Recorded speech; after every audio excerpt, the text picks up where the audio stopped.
Today we're going to learn about prepositions of place. These are small but very important words that help us describe where things are. We use them to talk about the position or location of people and objects. Very often we use them with the verb to be, but we can also use them with other verbs. Let's start with some very common prepositions. We use in when something is inside something else. For example, the milk is in the fridge, the keys are in the drawer, the man is in the car. We use on when something is on a surface. For example, the book is on the table, the lamp is on the desk, the phone is on the sofa. Now let's look at under and over.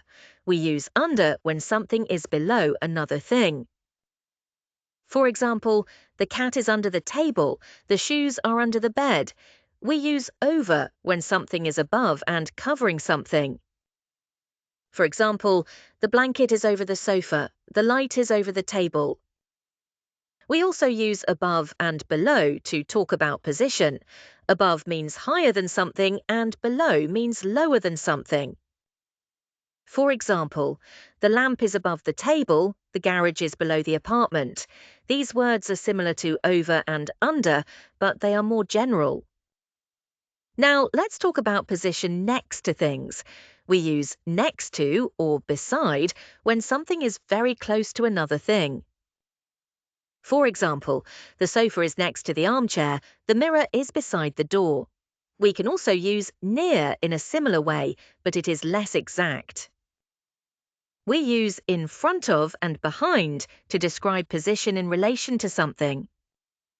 For example, the car is in front of the building, the garden is behind the house, the chair is in front of the desk, the shelf is behind the door.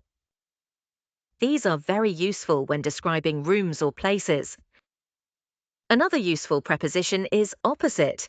We use it when two things are facing each other. For example, the sofa is opposite the TV, the bank is opposite the supermarket. This helps us describe positions clearly. We also use at for places, especially when we talk about locations in general.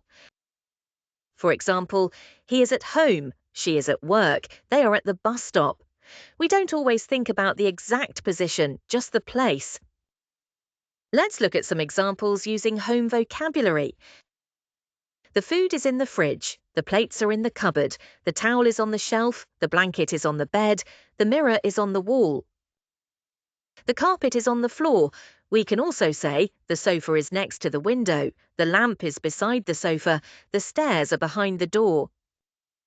We can also use these prepositions with verbs. For example, he is sitting on the sofa, she is standing in the kitchen, they are putting the dishes in the sink, he is covering the bed with a blanket, she is sitting under the tree. These sentences help us describe actions and positions together. Let's see a full example. In my apartment, the sofa is in the sitting room, the lamp is next to the sofa, the book is on the table. The shoes are under the chair, the mirror is above the sink, and the towels are in the cupboard. This kind of description is very common in everyday English. To summarize, prepositions of place help us describe where things are.